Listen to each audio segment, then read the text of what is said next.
क्यों काला हो गया कौवा? इसके पीछे छिपी है एक हैरान कर देने वाली कथा।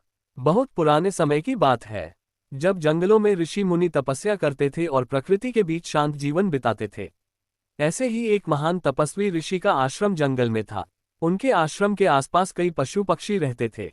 उन्हीं में एक बहुत सुंदर सफेद कौवा भी था। वह बहुत बुद्धिमान था और ऋषि उससे विशेष स्नेह करते थे। एक दिन ऋषि ने उसे बुलाकर कहा, हे कौवे, इस संसार में कहीं अमृत छिपा हुआ है। तुम उसकी खोज करो, लेकिन याद रखना, तुम्हें केवल ये पता लगाना है कि अमृत कहाँ है। तुम्हें अमृत पीना नहीं है। कौवे ने सिर झुकाकर कहा, गुरुदेव, मैं आपकी आज्ञा का पालन करूंगा। और वह अमृत की खोज में निकल पड़ा।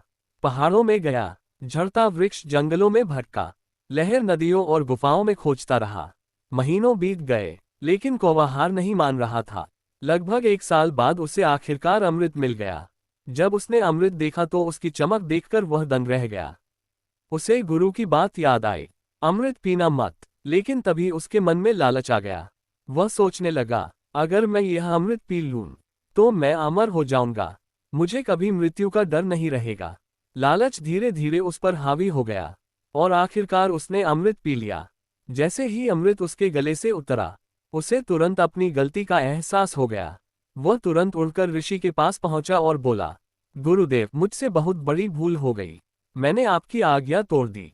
ये सुनते ही ऋषि क्रोधित हो गए। उन्होंने कहा, तुमने अपनी अपवित्र चोंच से अमृत की पवित्रता को नष्ट कर दिया है। अब पूरी मानव जाति तुम्हें अशुभ मानेगी। फिर ऋषि ने उसे शाप दिया, आज से तुम्हें लोग अशुभ समझेंगे। सभी पक्षियों में तुमसे घृणा की जाएगी। लेकिन फिर ऋषि बोले, चूंकि तुमने अमृत पिया है, इसलिए तुम्हारी स्वाभाविक मृत्यु नहीं होगी। तुम न बीमार पड़ोगे न बूढ़े होगे। तुम्हारी मृत्यु केवल दुर्घटना से ही होगी।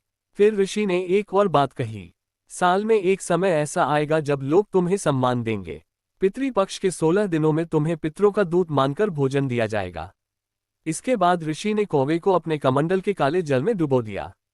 जब वह बाहर निकला, तो उसका सुंदर सफेद रंग काला हो चुका था, और तभी से संसार में कौवे काले रंग के हो गए। जड़ी बूटी इस कहानी की सीख, लालच इंसान को गलत रास्ते पर ले जाता है।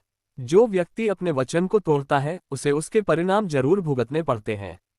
इसलिए हमेशा वन बड़ों की आज्ञा माने, वन लालच से दूर रहें, वन अच्छे कर्म करें। फोल्डेड हैंड्स, यही सच्ची बुद्धिमानी है।